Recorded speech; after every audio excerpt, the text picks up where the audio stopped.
bicara tentang wanita, siapa sih wanita yang nggak ingin mukanya kinclong gitu loh, mukanya berseri, mukanya bersih.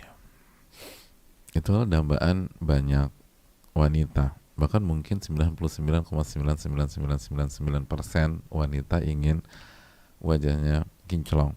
Terus 0,1%-nya pengennya apa? Pengennya kinclong banget gitu loh, atau bingit. Jadi itu keinginan dari, bisa dikatakan, hampir semua wanita. Nah, dan keinginan itu kalau dalam rangka menyenangkan suami dan digunakan untuk ketaatan kepada Allah Subhanahu wa taala sebagai istri, maka nggak ada masalah sama sekali. Hanya saja pertanyaannya adalah, banyak di antara kita yang hanya fokus pada perawatan atau treatment kecantikan tertentu, dan lupa bahwa ulama kita itu ternyata memberikan tips kepada kita.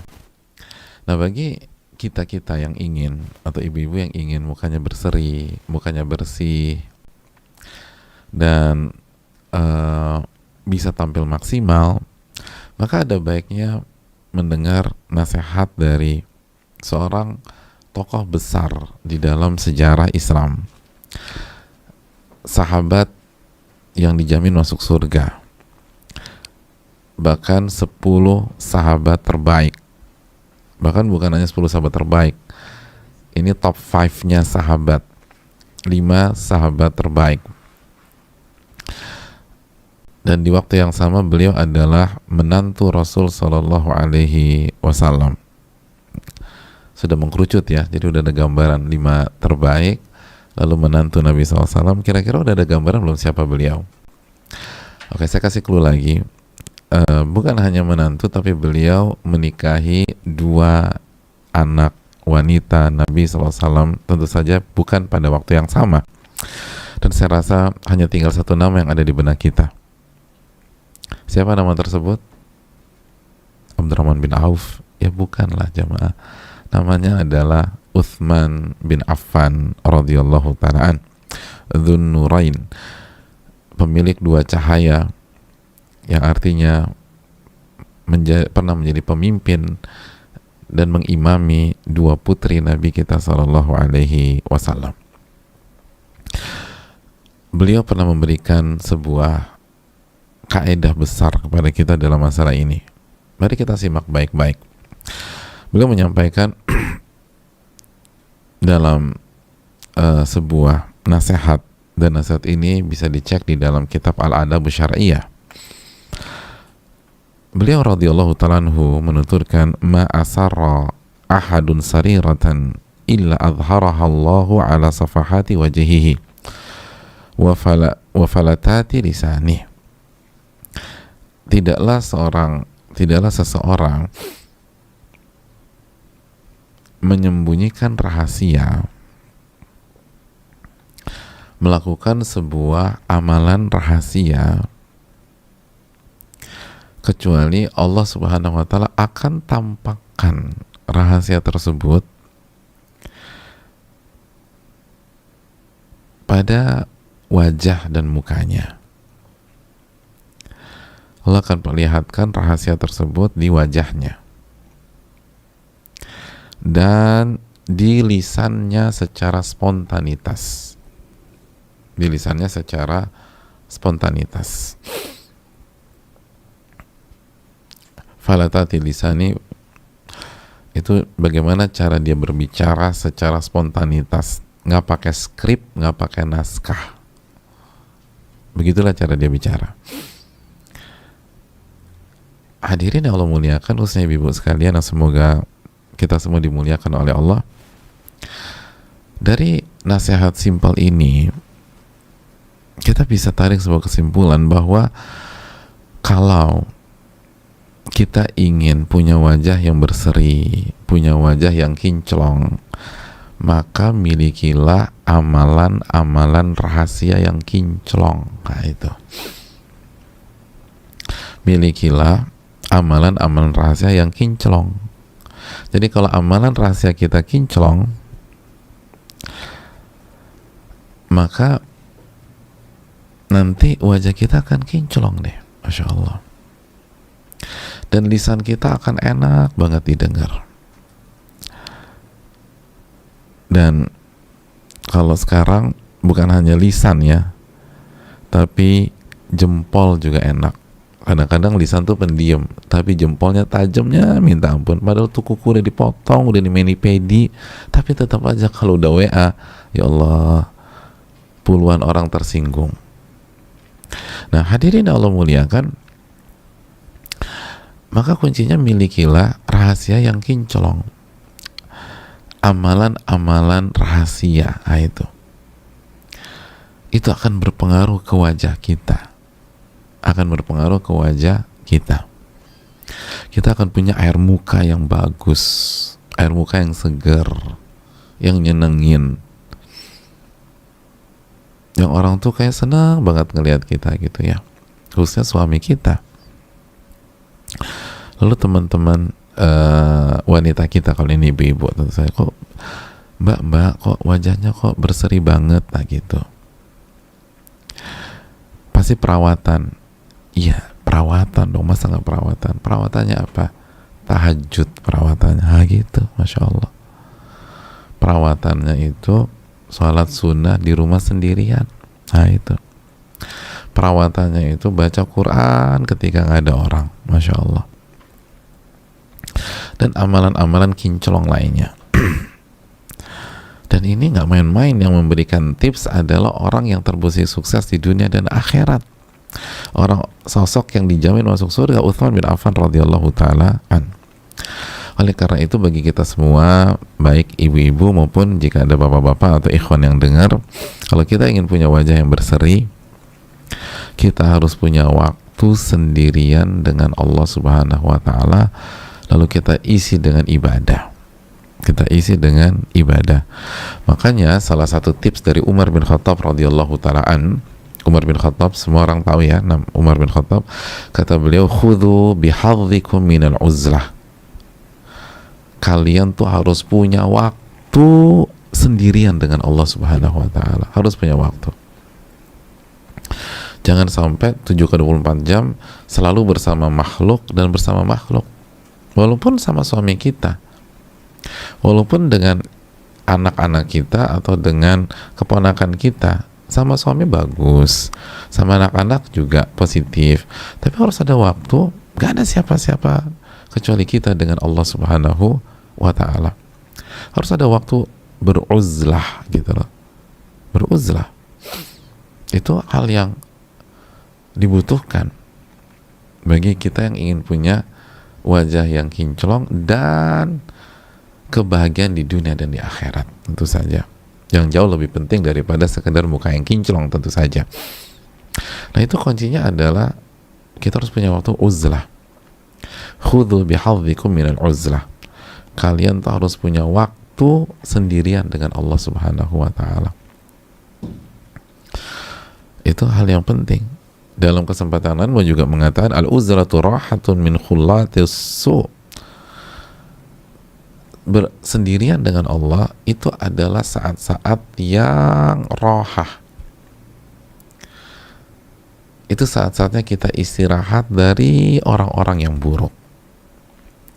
Karena ketika kita sendirian, sejatinya kita hanya berdua-duaan dengan Al-Muhsin yang maha baik, Ar-Rahman Ar-Rahim yang maha pengasih lagi maha penyayang. Betul, suami kita itu sangat mencintai kita, tapi siapa di antara kita punya suami yang sempurna? Siapa di antara kita punya suami yang gak pernah nyebelin, yang gak pernah marah-marah, yang gak pernah membuat kita sedih gitu ya? Ya namanya suami manusia, sesoleh-solehnya pasti ada waktunya, aduh aku tuh lagi sebel banget sama lakiku misalnya gitu. Padahal sih emangnya lakimu itu jahat? Enggak sih, dia orang yang paling hebat ibadahnya yang pernah aku tahu gitu loh. Tapi yang namanya juga manusia. Tapi ketika kita berkholwat dengan Allah, beruzlah, bersendirian dengan Allah, maka kita sedang bersama zat yang maha pengasih lagi maha penyayang, zat yang maha baik, yang maha bijak, yang gak ada satupun setitik sifat buruk. Makanya rohah itu yang dirasakan para ulama, itu yang dirasakan oleh Umar bin Khattab radhiyallahu taalaan, gitu loh. Kita butuh gitu loh. Lalu kita isi dengan apa? Kalau udah berdua-duaan dengan Allah nih, kita isi dengan apa? Loh kok tidur? Jangan. Al-Imam Sa'id bin Musayyib, pakar fikih terbaik di masa tabi'in, kata beliau, al-uzlatu ibadatun wa dzikr. Kalau sudah kita punya waktu menyendiri dengan Allah, maka itulah waktu ibadah dan waktu berzikir kepada Allah. Gitu. Itu prime time-nya waktu ibadah dan zikir. Salah satu prime time. Jadi hadirin Allah muliakan, dan salah satu manfaatnya ke wajah, tadi kata Utsman bin Affan, ke wajah. Di samping ibu-ibu misalnya perawatan kecantikan dan seterusnya selama tidak haram ya, tapi ini harus dilakukan nih jamaah, ini harus dilakukan. Dan bukan hanya Umar yang mengatakan demikian, bukan hanya Sa'id bin Musayyib yang mengatakan demikian. Salah satu murid terbaiknya Aisyah radhiyallahu taala anha, siapa beliau? Al-Imam Masruq. Al-Imam Masruq pernah menyatakan, innal mar'a la haqiqun an takuna lahu majalisu yakhlu fiha yadhkuru fiha dhunubahu fayastaghfiru minha.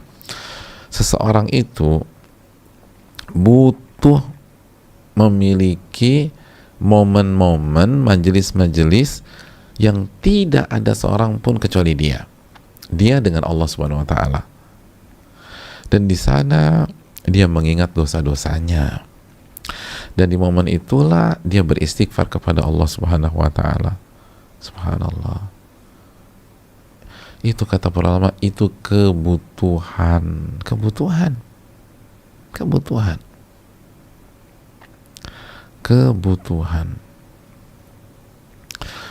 Makanya Al-Imam Ahmad bin Abdul Halim pun menyatakan, la budda lil abdi min uzlatin li ibadati. Seorang hamba itu harus punya waktu sendirian dengan Allah, atau berdua-duaan dengan Allah. Harus punya waktu. La budda lil abdi min uzlatin. Seorang hamba itu harus punya waktu sendirian dengan Allah, nggak ada siapapun, termasuk suaminya nggak ada.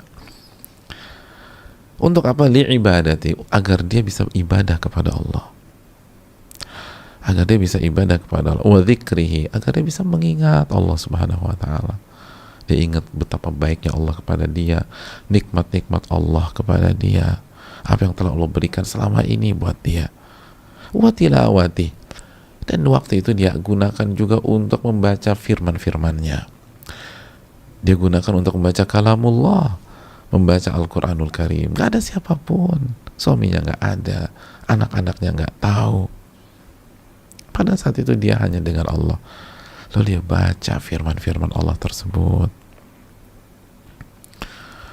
Wa muhasabatihi li nafsi, dan dia gunakan waktu itu untuk bermuhasabah, introspeksi diri, mengintrospeksi apa sih kekurangan aku nih selama ini, apa kekhilafan aku selama ini, apa dosa-dosaku dengan Allah. Berapa kali kita sholat itu khusyuk, berarti kan mayoritas nggak khusyuk hadirin.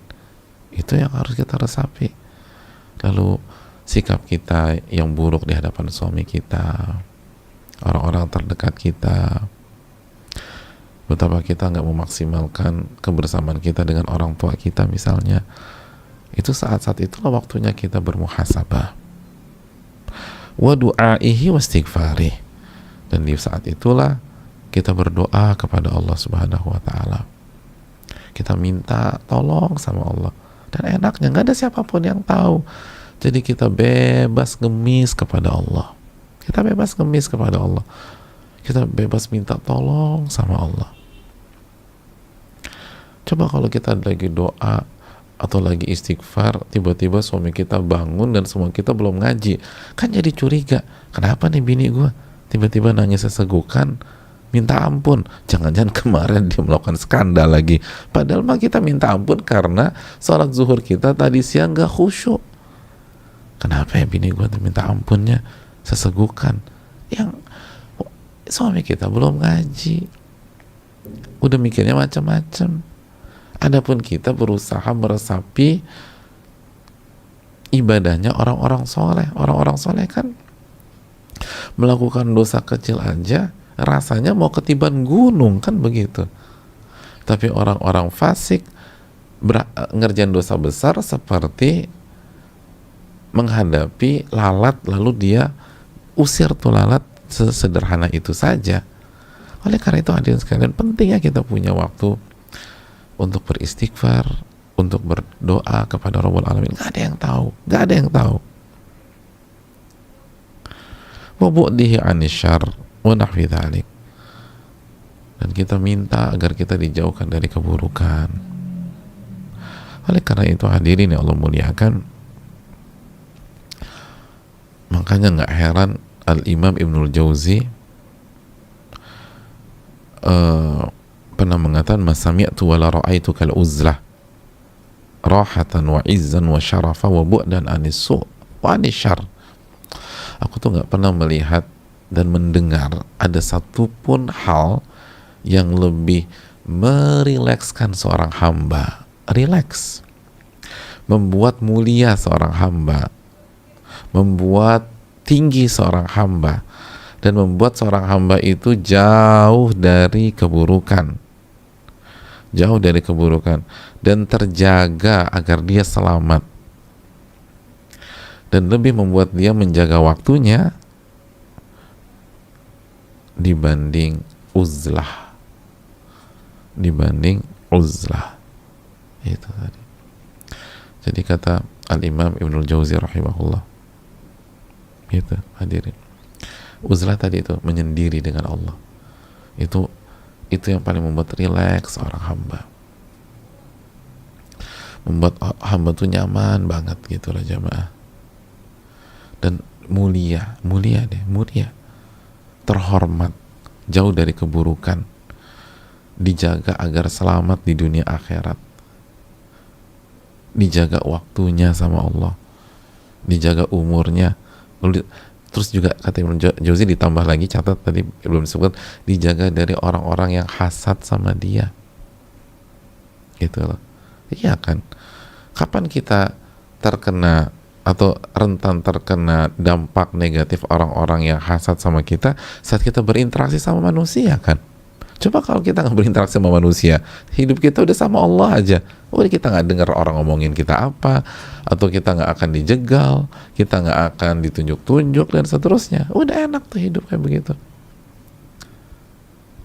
Jadi masya Allah ya, subhanallah. Jadi hadirin yang Allah muliakan, itu makanya nggak ada waktu lebih bagus menjaga kita dari orang yang hasad, orang yang mencela dan mencaci kami kita kecuali pada saat kita uzlah. Pada saat kita uzlah. Makanya kan, aku sih uzlah Pak Ustadz udah 2 pekan ini, tapi kenapa aku masih sakit hati aja? Emangnya Mbak waktu uzlah tuh ngapain? Aku buka-buka WA gitu loh sama instastoryku, ya pantesan aja sakit hati, yang dibuka gadgetnya juga, ngelihat grup, kesel lagi, ya Allah kok dia tega banget ngomong gini kepada aku, ya sakit hati lagi. Jadi kalau udah uzlah, udah jangan pegang-pegang gadget, kecuali buka mushaf gitu loh, mushaf yang ada di gadget, udah itu aja, yang lain jangan dibuka. Udah, kita dengan Allah subhanahu wa ta'ala, lalu kita pikirkan akhirat, persiapan bertemu dengan Allah subhanahu wa ta'ala, itu yang terbaik udah. Jadi ini penting jemaah sekalian. Oleh karena itu tanya diri kita, coba tanya diri kita, sudahkah kita punya amalan rahasia? Sudahkah kita punya waktu khusus hanya bersama Allah subhanahu wa ta'ala? hanya bersama Allah Subhanahu wa taala. Itu kebutuhan. Tadi kita udah jelaskan, kata Imam Ahmad bin Abdul Halim, itu keharusan. Itu keharusan.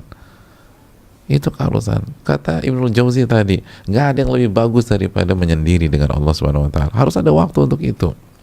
Kata Imam Masruq tadi, kebutuhan. Itu juga nasihat Umar bin Khattab, harus sediakan waktu sehingga kita punya amalan-amalan rahasia. Itulah hadirin sekalian nasihat dari Nabi kita SAW. Ketika Nabi SAW bersabda, man istata'a minkum an yakuna lahu khiba'un minal amali salih falyaf'al. Barang siapa yang bisa memiliki amalan rahasia yang hanya dia dan Allahnya saja yang tahu, maka rahasiakan amalannya. Man istata'a minkum an yakuna lahu khiba'un minal amali salih falyaf'al. Karena di sini sahih.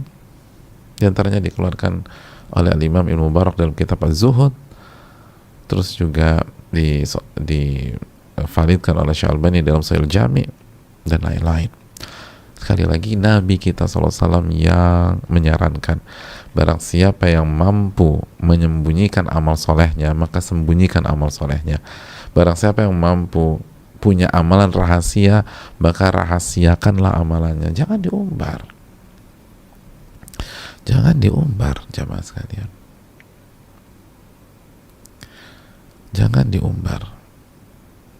Itu hal yang harus kita camkan bersama-sama. Ini penting. Ini sangat penting. Makanya kan jamaah yang Allah muliakan, para ulama kita tuh semangat banget.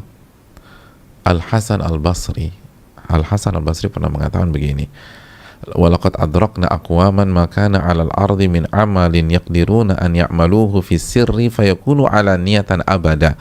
Aku tuh ketemu, atau kami tuh ketemu dengan kaum, dan banyak kaum, artinya komunitas orang-orang soleh, para ulama di masa beliau. Kita tahu itu di era beliau adalah era keemasan Islam, yang mereka itu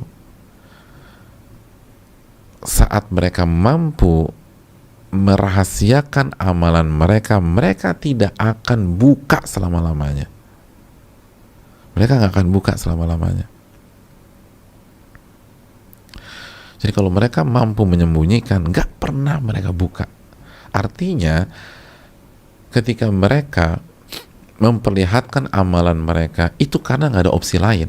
Nggak ada opsi lain. Kalau masih ada opsi merahasiakan, mereka akan rahasiakan. Misalnya apa? Sholat Jumat. Mas, kenapa nggak sholat Jumat udah 3 kali? Rahasia. Aku kerjaan di rumah, live dari Mekah. Ya nggak bisa, jamaah sekalian. Ini mah berantakan. Sholat Jumat itu harus di masjid, dan kalau di masjid kelihatan orang. Nggak ada opsi lain. Nggak ada opsi lain. Nggak ada opsi lain. Tapi kalau ada opsi menyembunyikan, merahasiakan, mereka akan rahasiakan itu. Mereka nggak akan buka. Mau dirayu kayak mau segala macam. Kamu kemarin tuh nangis kenapa sih gitu loh. Mau dipancung-pancung, kamu lagi berantem ya sama suamimu ya. Wah, kepancing. Enggak, aku tuh tahajud, aku menikmati, aku tenggelam dalam istighfarku. Ketahuan tuh akhirnya. Dipancing gitu kebuka. Jangan, udah. Jadi hadirin Allah muliakan, itu Hasan Al-Basri, itu ulama-ulama klasik kita gitu. Kalau mereka masih bisa menyembunyikan amalan, mereka nggak akan buka. Mereka nggak akan kasih lihat. Mereka nggak akan kasih lihat. Jadi udah tutup aja deh gitu loh. Kalau kita puasa sunnah, bukanya udah nggak usah ada orang tahu. Kenapa kalau pas kita buka, kita posting di grup, selamat berbuka sister. Itu biar semua orang tahu Anda lagi berbuka. Jadi ngapain dibuka? Udah diem aja.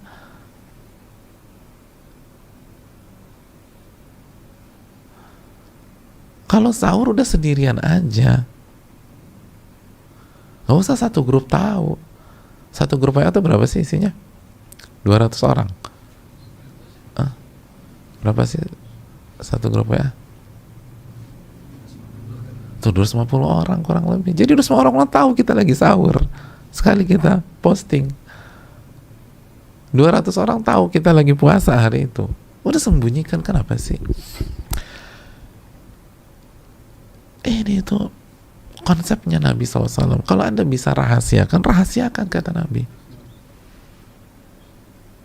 Rahasiakan. Rahasiakan, hadirin sekalian. Oleh karena itu jamaah yang Allah muliakan, ini yang perlu kita camkan. Jadi awalnya dari wajah yang kinclong, tapi ternyata ini itu perintah Nabi SAW. Sembunyikan, sembunyikan. Dan ini praktek para ulama klasik kita, dan sampai hari ini orang-orang soleh, mereka menyembunyikan amal mereka. Nah hadirin yang Allah muliakan, ternyata khususnya buat ibu-ibu, ternyata ini bukan hanya tentang wajah yang kinclong, ada banyak keutamaan. Nah pertanyaan, apa aja sih keutamaannya biar kita tuh semakin semangat lagi merahasiakan dan menyembunyikan amal ibadah kita? Oke, kita bahas. Yang pertama, selain wajah yang kinclong tadi kata Uthman bin Affan, apa saja yang kita dapatkan kalau kita sembunyikan amalan kita? Yang pertama, menyembunyikan amal soleh itu bukti kejujuran iman kita kepada Allah, bukti keikhlasan kita kepada Allah Subhanahu wa ta'ala, bukti keikhlasan kita kepada Allah Subhanahu wa ta'ala. Dan ini nggak main-main ya hadirin, ini bukti keikhlasan kita kepada Allah Subhanahu wa ta'ala. Jadi kalau kita ingin kalau kita ingin tahu sebenarnya amalanku ini ikhlas apa enggak ya, coba perbanyak sembunyikan amal soleh gitu, perbanyak sembunyikan amal soleh. Makanya Al-Imam Wahab bin Munabbih, salah satu ulama klasik besar, itu memberikan nasihat kepada anaknya. Lihat nih, orang tua kasih nasihat ke anaknya gimana, kita lihat, biar ibu-ibu khususnya atau bapak-bapak tahu gimana kasih nasihat ke anak-anak atau kasih nasihat ke keponakan. Kata Wahab bin Munabbih, ya bunai, wahai anakku, nak, akhlis ta'atallahi bisarirah, nak, bisariratin nasihatin yasdukullaha fiha fi'luka fil alaniyah. Nak, ikhlaskan ketaatanmu kepada Allah dengan mengerjakan amalan-amalan rahasia, dengan mengerjakan amalan-amalan rahasia yang hanya engkau dan Allah saja yang tahu. Kenapa demikian? Yasdukullaha fiha fi'luka fil alaniyah. Karena dengan engkau rajin mengerjakan amalan-amalan rahasia, maka itu membuktikan kepada Allah kejujuranmu pada saat kamu mengerjakan amalan-amalan yang terlihat oleh manusia, gitu loh. Jadi amalan rahasia kita itu adalah bukti bahwa ketika kita beramal di depan orang itu ikhlas, bukan riya, gitu loh. Itu keikhlasan.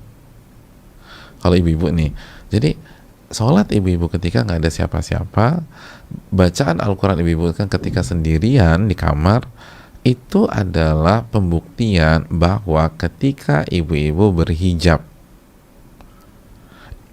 ibu berhijab karena Allah Subhanahu wa ta'ala, bukan karena sedang hits, bukan karena fashion, bukan karena ingin tampil, bukan karena ingin show off, bukan ingin pamer, bukan untuk mengumbar keanggunan, bukan, itu karena Allah.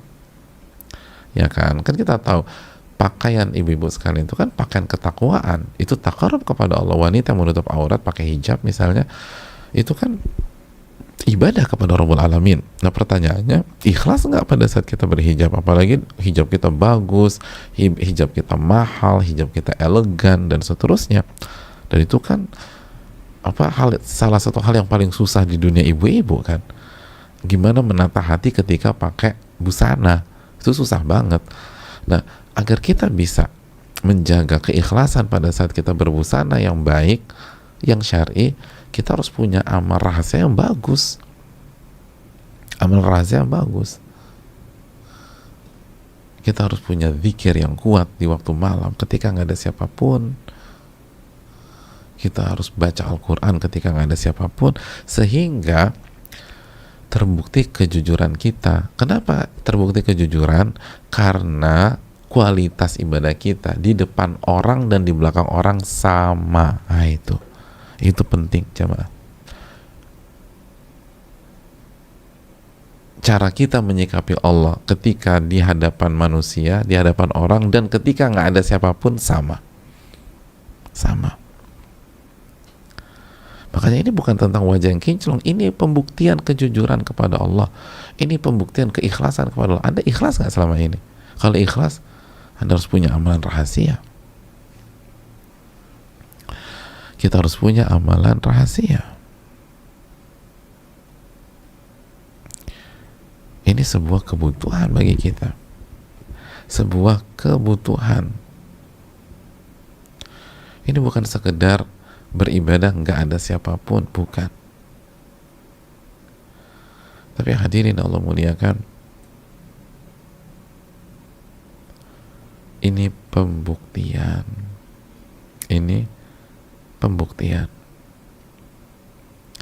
Makanya Al-Fudail bin Iyad pernah mengatakan, kana yuqal min akhlaqil anbiya wal asfiya al akhyar at-tahirah qulubuhum khalaiqu thalatha. Ada sebuah kaidah yang diakui para ulama dari zaman ke zaman, kata Fudail bin Iyad, bahwa akhlaknya para nabi dan akhlaknya orang-orang yang ikhlas, yang hatinya bersih,